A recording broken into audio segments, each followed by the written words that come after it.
Hello everyone and welcome to the Fortnightly. My name is Tito and in this episode I'll be sharing with you 7 things that you should do at least a day before a big photo shoot. Now every photographer I know has at least one story of a time when things went horribly wrong or almost went horribly wrong at a photo shoot.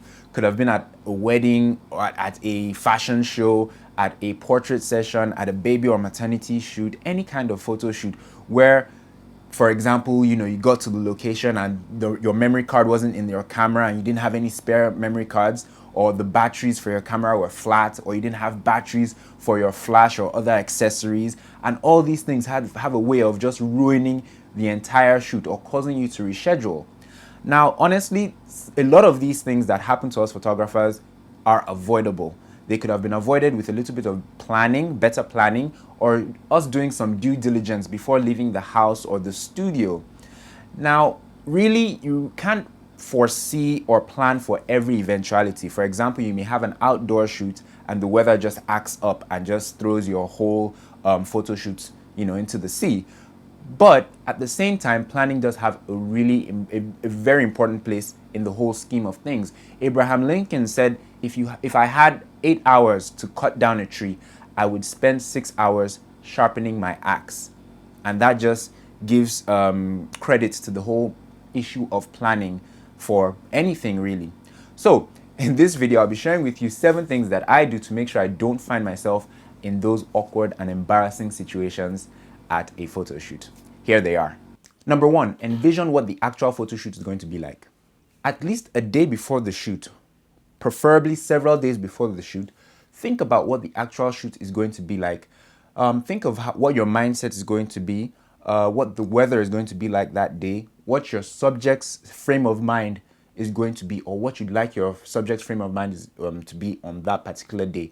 When you have these things formed in your mind, it gives you something to work towards. It gives you something to aim for.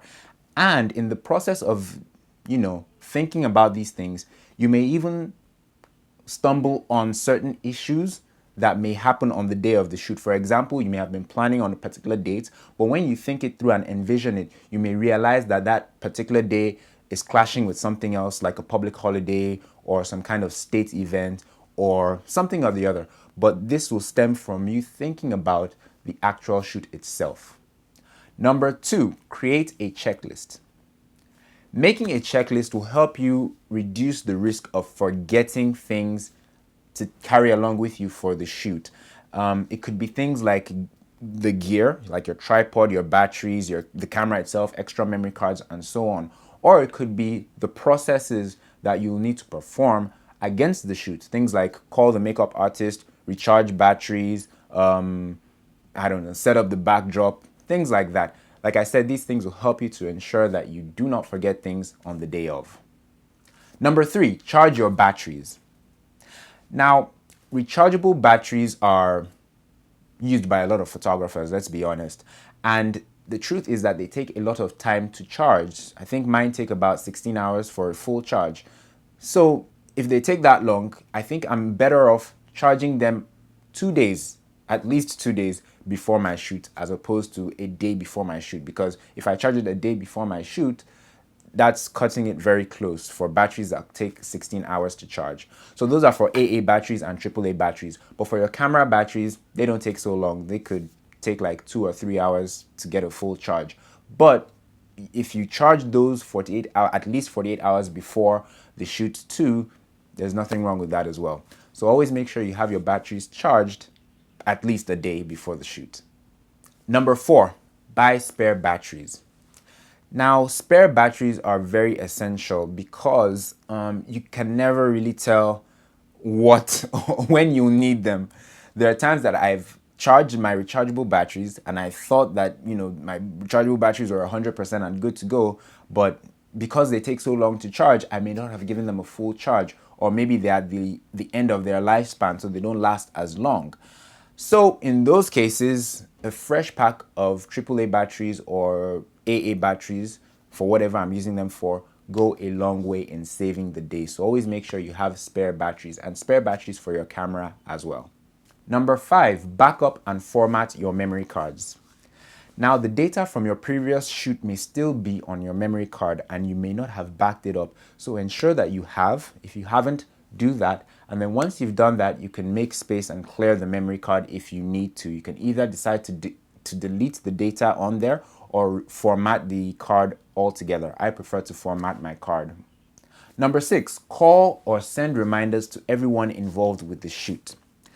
Now, people can be very busy these days, and there's a high tendency of people forgetting about a shoot they may have or being stuck in traffic. To reduce the risk of this happening, sending reminders and following up on people involved with the shoot, people like your assistant, your makeup artist, or even the subject itself would go a long way in ensuring that everyone respects everyone else's time and ensuring that time is efficiently managed during the shoot.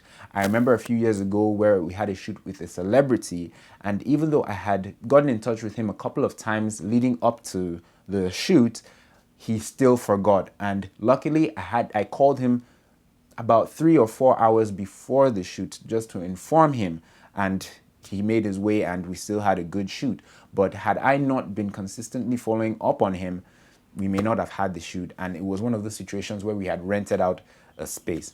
So getting in touch or keeping in touch with your subject and your crew goes a long way in a photo shoot. Number 7, test your gear. It's always a good idea to test your gear or your equipment before a shoot, because if, for example, you have a bad lens or some of your lights aren't coming on, for example, it would be best for you to identify and possibly remedy those situations before the shoot. If you do those things during the shoot, it will make you look, like a bit of an amateur. So always test your equipment, your tripods, your lights, your batteries, your camera, everything as early as possible, but at least a day before your shoot. Well, that's it, guys. That's it for this episode of the Fortnightly. Thank you for watching. I hope you're able to gain some information or some knowledge about things that you should do before any shoot. If you have any experiences that you'd like to share about how things almost went belly up and just almost caused your photo shoots to just take a nosedive, please share those experiences with us in the comment section below. I look forward to hearing from you. In the meantime, do remember to check out my website, which is www.abumere.com, and catch me on social media as well. On Instagram and Twitter, I am at Eniola Tito, and on Facebook, search for Eniola Abumere Photography. Thank you guys for watching, and I will see you next time. Take care.